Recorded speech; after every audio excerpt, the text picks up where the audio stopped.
ચોમાસાને લઈને અંબાલાલ પટેલે પણ આગાહી કરી છે। નૈઋત્ય ચોમાસું નજીક આવી રહ્યું છે। 26 થી 28 મે દરમિયાન ચોમાસું આવવાની શક્યતા। બંગાળની ખાડીમાં સિસ્ટમ સક્રિય થઈ છે।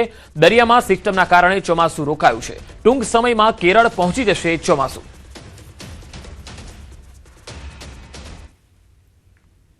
લગભગ અરબ સાગર સુધી તો ચોમાસું પહોંચી જવાની શક્યતા રહેશે। ચોમાસું કેરળ કાંઠે નજદીકમાં હશે। લગભગ અરબ સાગરની સિસ્ટમ થોડી હટી જાય, જે સિસ્ટમ પાછા પાડે છે પવનોને, એ સિસ્ટમ નબળી પડતા ચોમાસું લગભગ 26 મેથી કે 28 મેથી આવવાની દક્ષિણ છેડે આવી જવાની શક્યતા રહેશે। 1 જૂન સુધી પણ આવી જવાની શક્યતા રહેશે। પણ કેરળ કાંઠે ચોમાસુની પુષ્ટિ તો ત્યારે થઈ શકે કે જ્યારે હવામાન ખાતું તેની પુષ્ટિ કરે ત્યારે જ પુષ્ટિ થઈ શકે। રાજ્યમાં ગરમીનું જોર યથાવત રહેશે। હવામાન વિભાગે ગરમીની આગાહી કરી છે। આગામી 7 દિવસ વાતાવરણ સૂકું રહેશે। હાલમાં રાજ્યમાં વરસાદની શક્યતા નહીવત। આગામી 7 દિવસમાં તાપમાનમાં કોઈ ફેરફાર નહીં થાય। અમદાવાદમાં 43 ડિગ્રી રહેશે મહત્તમ તાપમાન। तो वर्तमान में भी क्योंकि वेस्टर्ली विंड्स हैं पूरे स्टेट पे, तो कोई विशेष बदलाव अगले 7 दिन तक मैक्सिमम टेम्परेचर में आने की उम्मीद नहीं है। अगर अहमदाबाद की लोकल की बात करें तो जो लोकल में आज लगभग 43 डिग्री के आसपास आने की उम्मीद है। એક તરફ ગુજરાતમાં કાળઝાળ ગરમી છે અને બીજી તરફ ઉત્તર ભારતના કેટલાક પહાડી પ્રદેશોમાં હિમવર્ષા પણ થઈ રહી છે। દક્ષિણમાં ચોમાસા પૂર્વે વરસાદી માહોલ બન્યો છે। દેશમાં અલગ અલગ ભાગોમાં મોસમનો મિજાજ અલગ અલગ દેખાઈ રહ્યો છે। ઉત્તરાખંડના ચમોલીમાં હિમવર્ષા થઈ રહી છે। રવિવારે હેમકુંડ સાહિબમાં અચાનક હવામાન બદલાયું અને ભારે હિમવર્ષા શરૂ થઈ।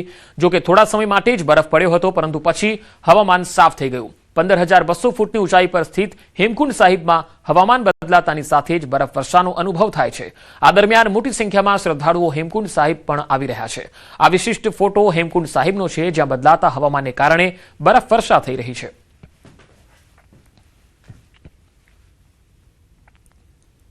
તો 3 અલગ અલગ તસવીરો આપણે બતાવી રહ્યા છીએ।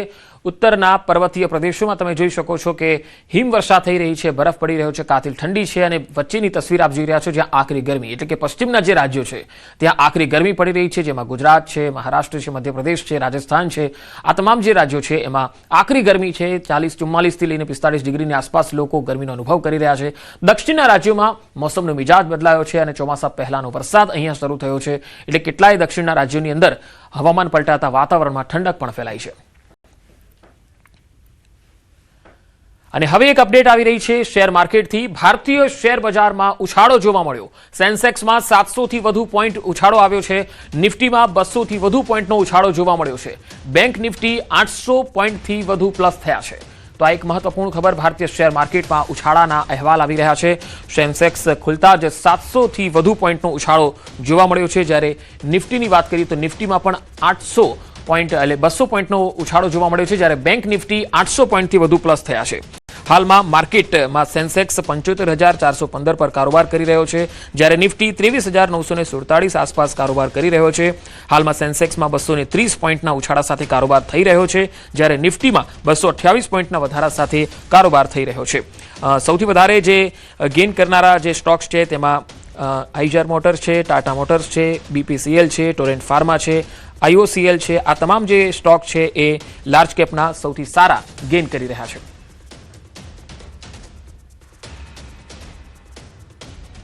ગરમીમાં મિલ્કશેક પીતા હોય તો ચેતી જજો। અમદાવાદમાં વધુ એકવાર ગ્રાહકને કડવો અનુભવ થયો। છાસવાલામાંથી મંગાવેલ શેકમાંથી વંદો નીકળ્યો।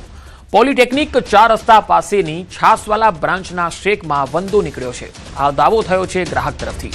અંજીર શેકમાં મરેલો વંદો નીકળતા ગ્રાહકમાં રોષ જોવા મળ્યો। સમગ્ર મામલે ગ્રાહકે એએમસીમાં ફરિયાદ કરી છે।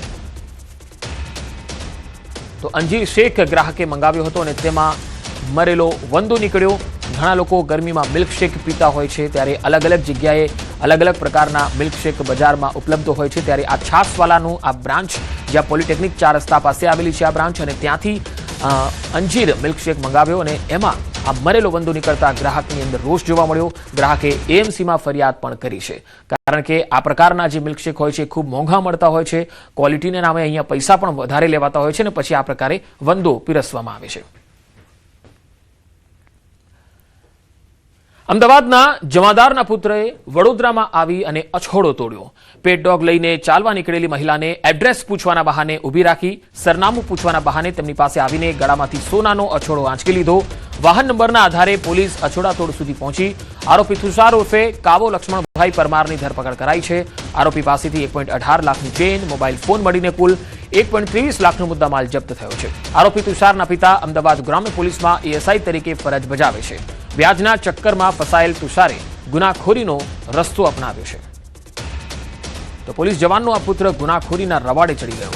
પિતા એએસઆઈ છે અને આરોપીના પિતા અમદાવાદ ગ્રામ્યમાં એએસઆઈ તરીકે ફરજ બજાવે છે. વધુ માહિતી મેળવીએ સંવાદદાતા હાર્દિક દીક્ષિત મારી સાથે જોડાયા છે. હાર્દિક, પોલીસ જવાનનો પુત્ર અને એ અછોડા તોડ, આ સમજાતું નથી. આખી ઘટના શું છે?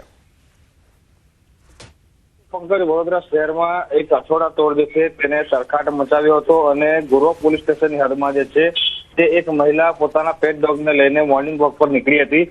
દરમિયાન અછોડો તૂટવાની ઘટના જે સામે આવી હતી. આ મહિલાએ ગોરવા પોલીસ મથકે ફરિયાદ નોંધાવી હતી અને જે વ્હીકલનો નંબર છે તેના આધારે જ્યારે ક્રાઇમ બ્રાન્ચે આરોપીની શોધખોળ શરૂ કરી ત્યારે જે તાર છે તે અમદાવાદ સુધી જોડાયેલા હોવાનું સામે આવ્યું હતું અને અમદાવાદથી જ્યારે આરોપીની ધરપકડ કરવામાં આવી, એનું નામ તુષાર કાવો લક્ષ્મણભાઈ પરમાર છે. તેની તપાસમાં એવો ખુલાસો થયો કે તેને જે છે તે 1.5 લાખ રૂપિયાની આસપાસની જે ચેન છે તેની ચોરી કરી હતી અને એક મોબાઈલ પણ તેની પાસેથી મળી આવ્યો છે. આ આરોપી જે છે તે પોલીસ પુત્ર છે. તેના પિતા જે છે તે અમદાવાદ ગ્રામ્ય પોલીસમાં એએસઆઈ તરીકે ફરજ બજાવે છે.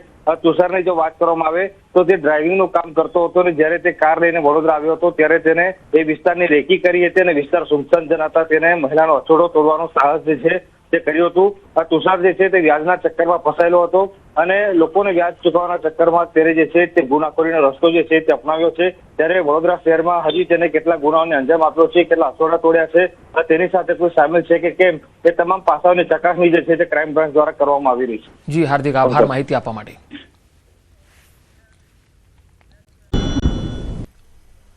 એક તરફ ઉત્તર અને મધ્ય ભારત ભીષણ ગરમીમાં શેકાઈ રહ્યું છે અને બીજી તરફ દક્ષિણ ભારતમાં ચોમાસાની ધમાકેદાર એન્ટ્રી થવાની તૈયારી છે. હવામાન નિષ્ણાત અંબાલાલ પટેલે તો શક્યતા વ્યક્ત કરી દીધી છે કે દેશમાં સમય કરતા વહેલું ચોમાસું બેસી જશે. સાથે જ એન્ટી સાયક્લોન હટતા જ ગુજરાતના વાતાવરણમાં પણ મોટો પલટો આવશે. જુઓ ક્યાં પહોંચ્યું છે ચોમાસું.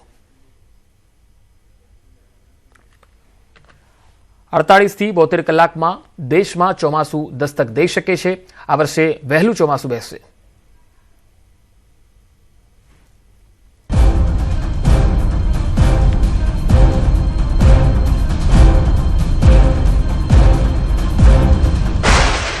અરબી સમુદ્રમાં ચોમાસાની એન્ટ્રી.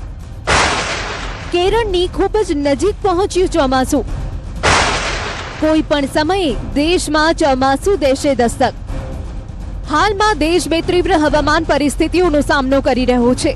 ઉત્તર અને મધ્ય ભાગો ભીષણ ગરમીમાં શેકાઈ રહ્યા છે, જ્યારે દક્ષિણ અને પૂર્વોત્તર ભારતમાં પ્રી મોન્સૂન અને ચોમાસાની પ્રગતિના કારણે તોફાની વરસાદ પડી રહ્યો છે. ગુજરાતમાં હાલ ગરમીનો માહોલ છે, પરંતુ દેશ અને ગુજરાતમાં હવે ચોમાસું આસપાસ છે. હવામાન વિભાગનું માનીએ તો આગામી 48 થી 72 કલાકમાં દેશમાં ચોમાસું દસ્તક દેશે. साउथ वेस्ट मानसून अभी हमारा कुछ पार्ट में south east Arabian sea, south west Arabian sea और south east south west Bay of Bengal Andaman sea तक आ गया है कुछ पार्ट्स में. उम्मीद है आगे बढ़ेगा 2-3 दिन में. ચોમાસું કેરળમ તરફ આગળ વધી રહ્યું છે અને બસ હવે થોડા કિલોમીટરનું અંતર કાપીને ચોમાસું પવનના સુસવાટા સાથે વાજતે ગાજતે દેશમાં એન્ટ્રી લેશે. અરબી સમુદ્રના કેટલાક ભાગો, માલદીવ, કોમોરીન વિસ્તાર અને બંગાળની ખાડીના વધુ ભાગોમાં આગળ વધવા ચોમાસા માટે સાનુકૂળ વાતાવરણ છે. હાલ ચોમાસું અંદમાન નિકોબાર ટાપુ